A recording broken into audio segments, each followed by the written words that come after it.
Olá, seja bem-vindo a mais uma aula de Química. Hoje nós vamos falar sobre reações orgânicas de substituição. E nós vamos dar início ao nosso estudo falando sobre a halogenação em alcanos. Nesse tipo de reação, existe a troca de um átomo de hidrogênio da substância orgânica por um ligante da substância reagente. E aí, olha só, um detalhe muito importante. Eu coloquei aqui. Os alcanos, eles são conhecidos como parafinas. Por que eles são conhecidos como parafinas? Porque eles são compostos muito estáveis, ok? Compostos muito estáveis. E aí, pela própria definição do nome, parum, né, vem do latim pouca, e affinis, afinidade. Por quê? Porque os alcanos, pelo fato de serem muito estáveis, eles são pouco reativos, ok? Então, os alcanos, ou parafinas, como são conhecidos, ok? Pela sua baixa reatividade com outras substâncias, com certeza por conta da ligação entre carbono e hidrogênio. Então, precisará de condições um pouco especiais para que ocorra a reação de substituição. E essas condições são luz, ok? E calor, tá? Então, a halogenação, aqui na halogenação, que é a primeira reação que a gente vai ver aqui nos alcanos, os halogênios, como vocês já sabem, são elementos químicos que pertencem ao grupo 17 da tabela periódica. Então, nós temos lá o flúor, o cloro, o bromo e o iodo. Porém, né, percebe-se o seguinte, né, a gente precisa falar um pouquinho da reatividade. Nós temos que o flúor, isso na sua forma de gás, né, ele é mais reativo que o cloro é mais reativo que o bromo e o bromo é mais reativo que o iodo. Porém, as reações com o flúor são extremamente rápidas e violentas, ou seja, pode causar explosões. Por isso, por este motivo, o flúor não é muito estudado, as reações com flúor não são muito estudadas, ok? Já o iodo, né? O problema já é o inverso. As reações não acontecem, são extremamente lentas, tá? Para que ocorra, precisa de condições extremas de temperatura, pressão, ação de catalisador, tá? Porque do contrário, o iodo não reage diretamente com os alcanos. Por isso, o iodo e o flúor, comumente, eles ficam fora das reações de halogenação em alcanos, ok? Quem sempre está presente? Gás cloro e bromo. Tudo bem? Muito bem. Então, olha só.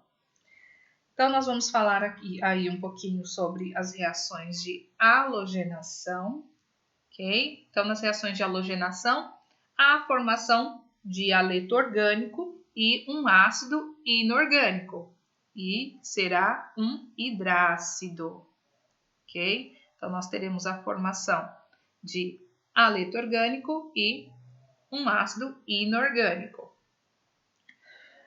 E aí, um detalhe muito importante que nós devemos considerar, tá? Então, nós teremos uma mistura, né? Nós podemos ter um monohaleto, um dihaleto, ó, é o caso aqui. Aqui nós temos o diclorometano, ok? Nós podemos ter um trihaleto, aqui no caso nós temos o triclorometano, que é conhecido como clorofórmio, ok? E aqui nós temos o tetraclorometano, ok? Então, nós podemos ter esses derivados do metano.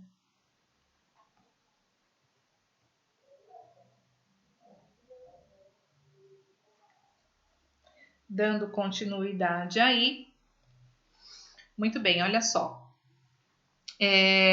Os alcanos que apresentarem 3 ou mais átomos de carbono vão sofrer reação de substituição, sim.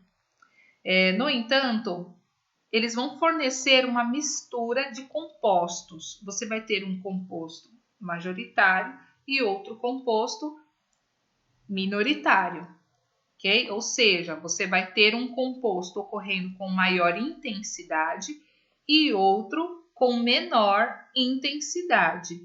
E isso se deve a quê? A que se deve isso? Olha só. Através de muita experimentação, ok? Percebeu-se o seguinte, que o hidrogênio que mais sofre, que mais facilmente é substituído numa reação de substituição, é aquele que está ligado a um carbono terciário, ok? E o mais dificilmente substituível é aquele que está ligado ao carbono primário. Então, nós temos aqui, olha, essa regrinha. Então, o carbono terciário, né, o hidrogênio ligado ao carbono terciário é mais facilmente substituível do que o hidrogênio que está no carbono secundário e aquele que se encontra no carbono primário, ok? Então, assim, por exemplo, aqui, olha, no nosso exemplo, nós temos o propano. O propano não tem carbono terciário, mas ele tem um carbono secundário aqui, ó, um CH2. Esse carbono está ligado a 2 outros átomos de carbono. Então, esse é secundário e os das extremidades são primários. Então, de acordo com a regrinha, nós temos aqui, ó, que os hidrogênios ligados a este átomo de carbono são mais facilmente substituíveis, ok? Do que os hidrogênios ligados aos carbonos primários que se encontram na extremidade. Então, olha só, nós teremos aqui a formação de 2 produtos, tá? Nós teremos aqui a primeira possibilidade, né? A maior parte, com maior intensidade, se formará este produto, que é o 2-cloropropano, em que o cloro substitui o hidrogênio do carbono secundário. Tá? Então, assim, cerca de 57% dessa produção vai ser de 2-cloropropano, produto majoritário, produzido em maior quantidade. Tá? A outra possibilidade é que o cloro faça a substituição nos carbonos, em um dos carbonos primários. Tá? E aí nós teremos o produto 1-cloropropano, tá? Cerca de 43%. Então, nós temos aqui produto majoritário e produto minoritário. Então, você precisa se lembrar deste detalhe aqui quando nós estivermos falando em reações de substituição, tá? Então, o carbono terciário vai ter prioridade sobre o secundário e este sobre o primário, tá? Quando nós falarmos em substituição. Então, primeiro sai ocorre com maior intensidade a reação de substituição do hidrogênio do carbono terciário, depois do hidrogênio do carbono secundário e, por fim, do carbono primário.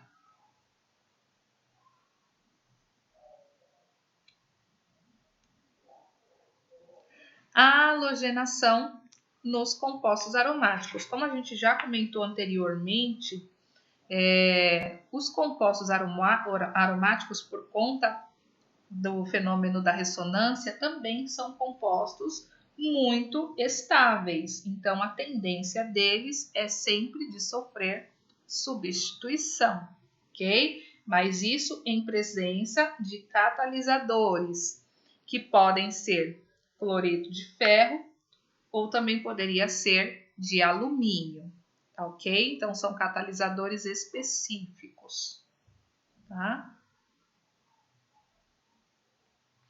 Nitração.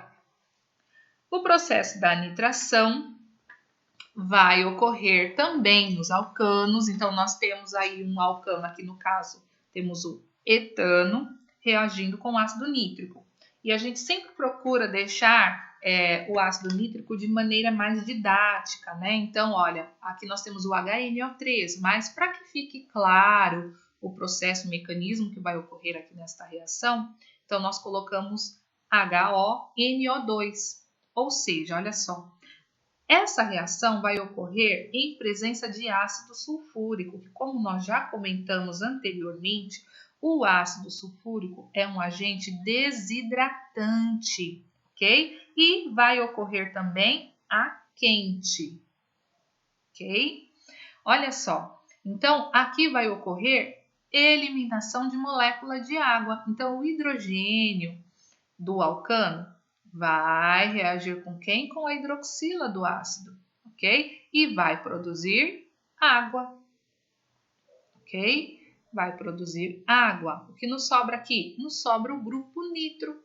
O grupo nitro entra no lugar do hidrogênio que foi substituído, ou seja, de um alcano, agora nós temos um nitrocomposto, ok? No caso aqui, nitroetano. Quando nós tivermos uma cadeia carbônica que apresenta mais de 2 carbonos, nós vamos obedecer a regrinha que vimos anteriormente, que a prioridade, na substituição será para o hidrogênio do carbono terciário, não havendo este para o secundário, não havendo este para o primário. No nosso caso aqui, nós temos carbono secundário e temos 2 carbonos primários. Então, o que vai acontecer? Em maior intensidade, a maior quantidade de produto formada será a entrada do grupo nitro no carbono secundário, ok? Também vai ocorrer no primário? Vai, porém, será em menor intensidade, será em menor quantidade, ok? Nitração nos aromáticos, da mesma forma, se dará em presença de ácido sulfúrico.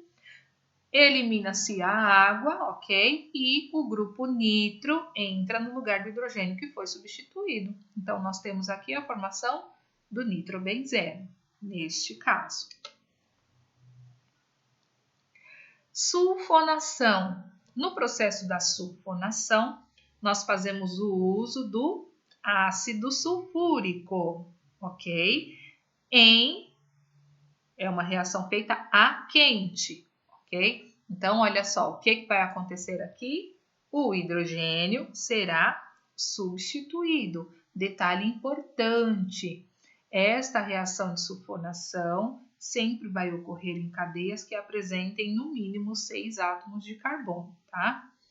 Então, olha só, o hidrogênio unir-se à hidroxila do ácido sulfúrico e a molécula de água é eliminada. E nós temos aqui, então, este grupo que é chamado de grupo sulfônico, que vai fazer a substituição do hidrogênio, ok? Da mesma forma, vai ocorrer aqui no anel aromático, ok? Então, o hidrogênio vai reagir com a hidroxila, aqui com o OH do ácido, formando água. E o grupo sulfônico substitui. Alquilação. Na alquilação, o que vai acontecer? Nós vamos acrescentar à cadeia, aqui no caso ao anel aromático, tá? Nós vamos acrescentar um grupo orgânico, tá? Essa reação sempre vai ocorrer na presença de catalisadores específicos, ok? Como o cloreto de alumínio ou poderia ser também o cloreto de ferro, tá? São os mais comuns, cloreto de alumínio e cloreto de ferro, tá? Então, o que nós temos aqui? Nós teremos a formação de um ácido inorgânico, ok? De um hidrácido e a formação de um hidrocarboneto aromático, tá? E aqui, agora nós vamos falar de um caso bem importante, tá? Dos grupos dirigentes. Ou melhor, vamos falar sobre o fenômeno da dirigência, tá? Seguinte, por experimentação, gente, por experimentação, percebeu-se o quê? Que dependendo do grupo que está ligado, né? Ou seja, o grupo que já está ligado ao anel aromático, tá? Dependendo desse ligante que se encontra ligado no anel benzênico, ele vai direcionar o próximo substituinte, ok? E aí existem algumas possibilidades. Ou ele vai formar isômeros nas posições orto-para, tá? Ou ele vai formar um composto em que a substituição é feita na posição meta. Então, lembrando, né? Orto é posição 1, 2, para, posição 1, 4 e meta, posição 1, 3, ok? Então, olha só. Então, nós temos aqui estes grupos, todos estes grupos são orto e para dirigentes, ou seja, eles vão, se eles já estiverem, qualquer um deles estiver ligado ao anel aromático, ou seja, estiver aqui ó, na posição do grupo substituinte, eles vão dirigir o próximo ligante ou para a posição orto ou para a posição para, ok? Por exemplo, aqui nós temos a hidroxila. Olha só, a hidroxila é um substituinte orto para dirigente. E aí nós temos que este fenol vai reagir com halogênio. Então, se é orto-para, o que vai acontecer? Nós teremos a formação de isômero, ok? Então, um isômero na posição 1,2, olha só, ok? Posição orto, e o outro isômero na posição 1,4, ok? Mais a formação do ácido inorgânico. Uma dica, assim, bem básica e bem fácil, assim, para decorar, né, para saber se o substituinte é orto para dirigente, é o seguinte: esses substituintes, eles não apresentam insaturação, ok? Então, os substituintes orto para dirigentes são grupos que geralmente apresentam ligações simples, tá? Agora nós temos aqui os metadirigentes. Já os metadirigentes, você vai perceber que eles apresentarão duplas, triplas ou podemos ter também ligações covalentes dativas, ok? Então, nós temos a presença das insaturações ou ligações dativas nos compostos, nos substituintes metadirigentes. Então, da mesma forma, se nós tivermos um grupo substituinte aqui, perdão, ele vai dirigir o próximo substituinte para a posição meta.